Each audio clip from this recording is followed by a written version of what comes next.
1TB の SSD が$45だったのに、今では$90。ナンドフラッシュメモリの価格がたった半年で2倍以上に跳ね上がっています。そしてメモリ半導体企業の営業利益率はなんと 70% を超えました。これ、NVIDIA よりも高い数字なんです。結論から言うと、サンディスクの株価が分社化から約1年で30倍以上に、キオクシアが上場後5倍以上になった理由は、ナンドフラッシュメモリの歴史的な供給不足にあります。なぜかというと、まず AI の爆発的な需要がストレージを大量に必要としていること。次に、大手メーカーが HBM という別のメモリに投資を集中していて、難度が後回しになっていること。そして新しい工場の稼働が2028年以降まで見込めないこと。この構造的な問題が重なっているからなんです。今日はこの難度不足の全貌と、いつ値段が落ち着くのかについてお話しします。今日の動画では、大きく4つのパートに分けてお話ししていきます。まず今起きていること、メモリ企業の驚異的な決算とサンディスク、キオクシアの株価急騰の背景。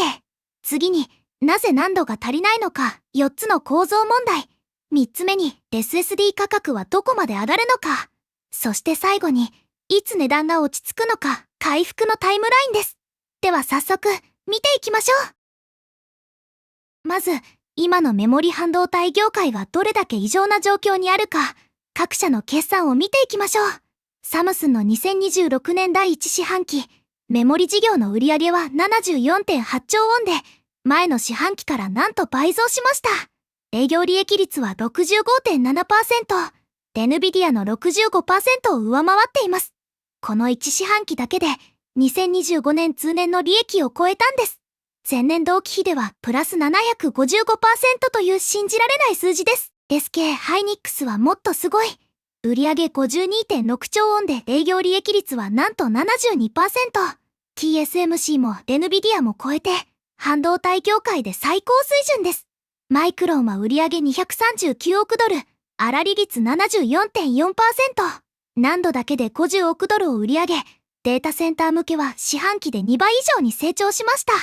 次の四半期では、粗利率が約 81% まで上がると予想しています。そして全社が口を揃えて言っているのが、需要に供給が追いつかないということ。キオクシアは2026年の全生産能力が契約済み、つまり完売状態だと発表しています。ちなみに、たった2年前の2023年は全社が赤字だったんです。サムスンは難度を 50% 減産し、SK ハイニックスの純利益率はマイナス 28% でした。そこからわずか2年で利益率 70% 超。この V 字回復の規模感は本当に前代未聞です。こんな状況の中で、特に株価が急騰しているのがサンディスクとキオクシアです。両社に共通するのは難度専業であること。この点が鍵なんです。詳しく見ていきましょう。サンディスクの株価上昇率は、分社化から約1年で 3000% 超。つまり30倍以上になったということです。なぜここまで急騰したのか。まず背景から、サンディスクは2025年2月にウエスタンデジタルからナンドフラッシュ事業として分離独立し、ナスダックに上場しました。HDD 事業と一緒だった時は、ナンドの高成長が会社全体の数字にうずもれていたんですね。それが独立したことで、純粋なナンドプレイとして評価されるようになったんです。直近の第3四半期決算は衝撃的でした。売上 59.5 億ドルは、アナリスト予想の 45.5 億ドルを 31% も上回りました。粗利率は 78.4%、営業利益率は 70.9%。エンタープライズ SSD の売上が前四半期比で 233% も急成長したことが最大の要因です。さらに注目すべきは、5件の複数年供給契約で最低420億ドルの受注残を確保していること。そのうち3件だけでも420億ドル以上。これは難度が必要な顧客が、長期契約を結んででも供給を確保したいという切実さの表れなんです。次の四半期ガイダンスでは、売上 77.5 から 82.5 億ドル、粗利率79から 81% と、さらなる記録更新を見込んでいます。ゼロ負債を達成し、60億ドルの自社株買いも発表しました。ポイントは、サンディスクのビジネスモデルが変わりつつあることです。従来のメモリ半導体はスポット市場で売買されるコモディティでしたが、サンディスクは複数年の固定契約に移行しています。来年度のビット供給量の3分の1以上がすでに契約済み。これはメモリ業界のサイクルを緩和する動きとして注目されています。では次に、もう一つの注目銘柄キオクシアを見てみましょう。キオクシアの2025年の株価上昇率は540%。これは MSCI ワールドインデックスの全銘柄の中でトップだったんです。時価総額は約1280億ドル、日本円で約19兆円に達しています。キオクシアは2024年12月に東証プライムに上場しました。元は東芝のメモリ事業で、サンディスクと同じくナンドフラッシュの専業メーカーです。直近の第3四半期決算は売上5436億円で過去最高。そして次の四半期のガイダンスがすごかった。売上8900億円と、アナリスト予想の6482億円を 37% も上回る情報修正を発表したんです。最も衝撃的だったのは、2026年歴年の全生産能力が契約済みという発表。つまり完売です。一部のハイパースケーラー顧客からは、2027年から2028年にかけての長期供給契約の提案まで受けているそうです。それだけ難度が足りないということなんですね。サンディスクとの四日市工場の合弁を2034年まで延長し、両社合わせてフラッシュメモリ容量の世界シェア 29% を握っています。モルガン・スタンレーは、2026年半ばにはネットキャッシュポジションを達成し、株主還元が始まると予測しています。では、なぜこんなに難度が不足しているのか、4つの構造問題を順番に見ていきましょう。難度不足の1つ目の理由は、AI 需要の爆発的な増加です。従来の AI サーバーでは、1台あたり20から30テラバイトの難度を搭載していました。ところが NVIDIA の次世代プラットフォーム、ベラルービン NVL70 にては、1システムあたりなんと約1152テラバイト。従来の40倍以上です。これは ICMS という仕組みで、AI 推論時の KV キャッシュを SSD に外部化するため、GPU1 機あたり約16テラバイトの難度が必要になるんです。ベラ・ルービンの出荷は2026年に約3万台、2027年に約10万台、2027年にはこれだけでグローバルな難度需要の約 9.3% を占める計算です。さらに重要なのは、AI 推論の需要がトレーニングと違って時間が経っても減らないこと。ラグや大規模言語モデルの推論ワークロードは、従来データベースの5から7倍のストレージ帯域を必要とします。サンディスクの経営陣はデータセンター向けの需要成長率を高 60% 台と予測していて、繰り返し情報修正されています。そして2026年、エンタープライズ SSD がモバイルを抜いて難度最大の需要セグメントになりました。これは市場の歴史上初めてのことなんです。2つ目の理由を見ていきましょう。難度不足の2つ目の理由。これが構造的に最も深刻だと思います。メモリ大手3社が設備投資のほとんどを HBM と DRAM に振り向けていて、難度が後回しになっているんです。具体的な数字を見てみましょう。サムスンの2026年設備投資は約400億ドル超ですが、難度向けはたった 10% 程度。SK ハイニックスは約350億ドル超の投資のうち 90% が DRAM と HBM に向かっています。マイクロンも約200億ドルの投資は HBM と DRAM が優先です。サムスンに至っては、韓国の平沢や花火にある難度の製造ラインを DRAM 生産に転換する計画まで進めています。HBM は1ユニットの生産に DRAM 上刃が2枚以上必要で、HBM を作れば作るほど難度への投資余力が削られるわけです。興味深いのは、難度専業のキオクシアとサンディスクだけが積極的に投資していることです。両社合弁の2026年設備投資は45億ドルで前年比 41% 増。難度専業だからこそ、このスーパーサイクルの恩恵を最大限に受けられるんですね。だからこそ株価が急騰しているわけです。3つ目の理由に移りましょう。3つ目と4つ目の理由をまとめてお話しします。まず、上波投入量の継続的な削減です。サムスンの上波投入量は2025年の490万枚から2026年は468万枚へ、マイナス 4.5%。SK ハイニックスは190万枚から170万枚へ、マイナス 10.5% です。この2社で世界の難度市場の約 60% を占めているのに、2026年も減らし続けています。難度の創出力はピーク時と比べて大幅に減少しているんです。そしてもう一つ、新しい工場が動き出すのが2028年以降だということ。マイクロンのシンガポール新工場は240億ドルの投資ですが、初出荷は2028年後半。サムスンの平沢プラ5も2028年が稼働目標。キオクシアの北上苦痛工場が2026年に量産を前倒ししたのは明るいニュースですが、全体の需給ギャップを埋めるには到底足りません。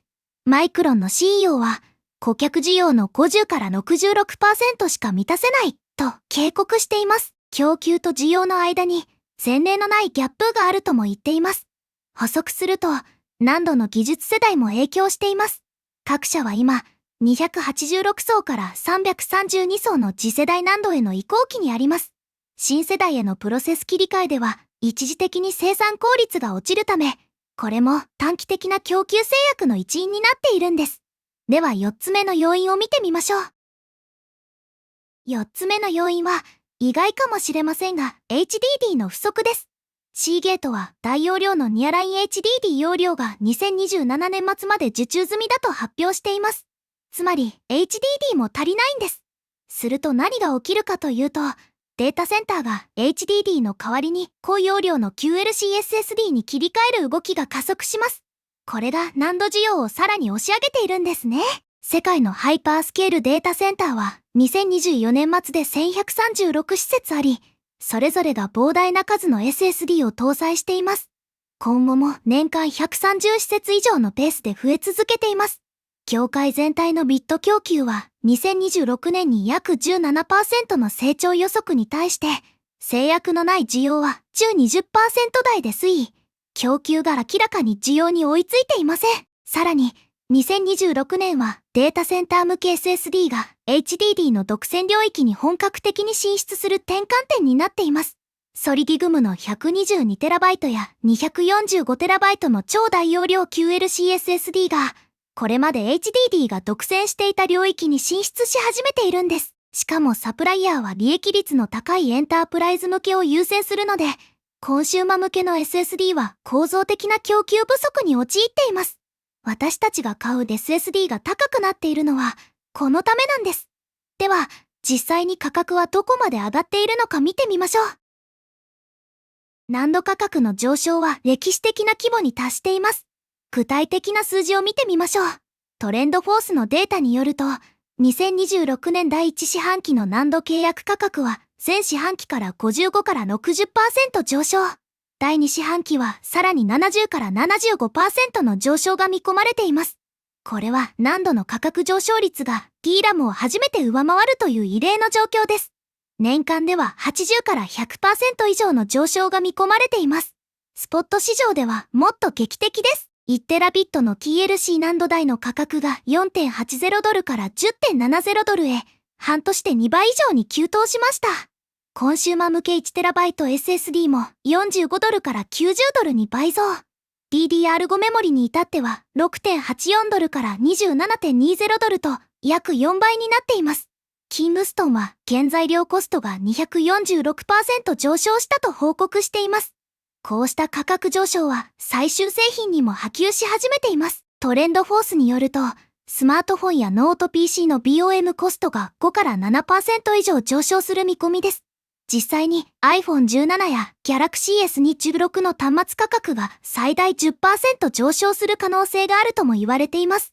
PC 市場では各調査会社が2026年の出荷台数を2桁%減と予測していますが、これはメモリ価格の高騰が大きな要因です。つまり、難度の値上がりは半導体企業の利益を押し上げると同時に、消費者や PC メーカーにとっては逆風になっているということなんです。では、いつ値段が落ち着くのか、これが最も重要な問いですよね。結論から言うと、最速でも2027年後半までは高値圏が続く見通しです。タイムラインを整理しましょう。2026年通年は供給不足が継続します。トレンドフォースは、顕著な不足が2026年を通じてと予測しています。新しい工場の容量が本格的にオンラインになるのは2027年後半から2028年なので、それまでは供給が需要に追いつきません。2027年前半に少し明るい兆しが出てくる可能性があります。キオクシアの北上苦痛工場で332層の新世代難度の量産が始まるからです。ただし、これだけでは全体の需給を改善するには不十分です。アナリストの予測を見ると、IDC はメモリスーパーサイクルは2028年まで継続と分析。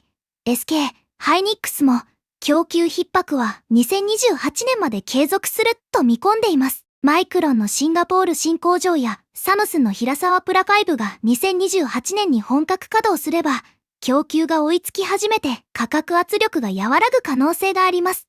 一方で、技術的な変極点として、最も早い変極点は2027年第4四半期と見る向きもあります。ただし、これは楽観的なシナリオで、多くのアナリストは2028年以降を見ています。もう一つ重要な要素があります。各社が長期供給契約を締結し始めていること。サンディスクは420億ドル、キオクシアも2027から2028年の契約交渉中。マイクロンは5年間の戦略的顧客契約を初めて結びました。こうした動きはメモリ市場のサイクル性を和らげる可能性がありますが、同時に供給不足が長期化するサインでもあります。次に主要プレイヤーの全体像を確認しましょう。2025年第4四半期時点のナンドフラッシュ市場シェアを見てみましょう。トップはサムスンで27から 28%。ただし、DRAM への転換を進めているため、シェアはやや低下傾向です。2位は SK グループで 22%。ソリディグムを統合して、業界初の321層 QLC を量産開始し、エンタープライズ SSD 売上は 32.6 億ドルに達しました。3位はキオクシアの 15%。難度専業として東証上場を果たし、生産能力完売の強みを活かしています。デイリーはマイクロンの 13%。データセンター難度売上が四半期で初めて10億ドルを突破しました。5位はサンディスクの 13%。同じく難度専業で420億ドルの長期契約という安定収益基盤を確保しています。ここで面白いのは、上位5社のうち難度専業はキオクシアとサンディスクの2社だけということ。サムスン、SK、ハイニックス、マイクロンは DRAM や HBM も手掛ける総合メモリメーカーです。今の環境では HBM に投資を取られる総合メーカーよりも難度一筋の専業メーカーの方が恩恵を受けやすい構造になっています。そして注目は YMTC の約 11%。米国の制裁下にある中国メーカーですが、3つの新工場で生産能力を倍増させる計画を進めています。これがリスク要因にもなるんです。最後にリスクについてお話ししますね。メモリ半導体はサイクル産業です。歴史が教えてくれるのは、公共の後には必ず調整が来るということ。いくつか注意すべきリスクがあります。最大のリスクは中国の YMTC です。2022年末に米国のエンティティリストに登録されて先端装置へのアクセスが遮断されましたが、国産装置 100% の試験ラインも始めています。月産20万枚のウェハを40万枚に倍増する計画を進めていて、2026年末にグローバルシェア 15% を目指しています。もし成功すれば、2028年以降の新工場と重なって供給過剰になる可能性があります。ただし、先端製造装置の入手が困難な上、米国の輸出規制が強化される動きもあり、不確実性は高いです。もう一つ心配なのは AI 投資バブルのリスク。もしハイパースケーラーが設備投資を削減すれば、エンタープライズ SSD の需要が急減して価格が崩れる可能性があります。また地政学リスクとして、サムスンの難度生産の約 40%、SK、ハイニックスの約40から 45% が中国国内にあることも覚えておきたい点です。一方で、技術進化は続いています。サムスンは2030年までに1000層を目指し、サンディスクと SK、ハイニックスはHBF 高帯域フラッシュという HBM と難度を融合する新技術を2027年に投入予定です。さて、全体をまとめましょう。今回お話しした内容を整理しますね。まず、なぜ難度が足りないのか。AI 需要の爆発。大手3社が HBM を優先して難度投資が後回し。上波投入量の削減。そして新工場の稼働が2028年以降。この四重構造が原因です。サンリスクとキオクシアの株価が急騰している理由は、難度専業だからこそ、このスーパーサイクルの恩恵を最大限に享受できているということ。粗利率 78%、生産能力完売、長期契約420億ドル。これらの数字が全てを物語っています。SSD の値段がいつ落ち着くか。最速でも2027年後半。本格的な供給回復は2028年以降です。ただし、メモリはサイクル産業。高値が永続することはありません。YMTC の増産や AI 投資の動向を含め、今後の展開を注視していきたいですね。以上が、今回の難度不足の真実と SSD 価格の見通しについての解説でした。改めまして、米国グロース株投資チャンネルへお越しいただきありがとうございます。このチャンネルでは、米国グロース株や AI、半導体、テクノロジーをわかりやすくお届けしています。皆さんは、今回の内容についてどう思われましたか？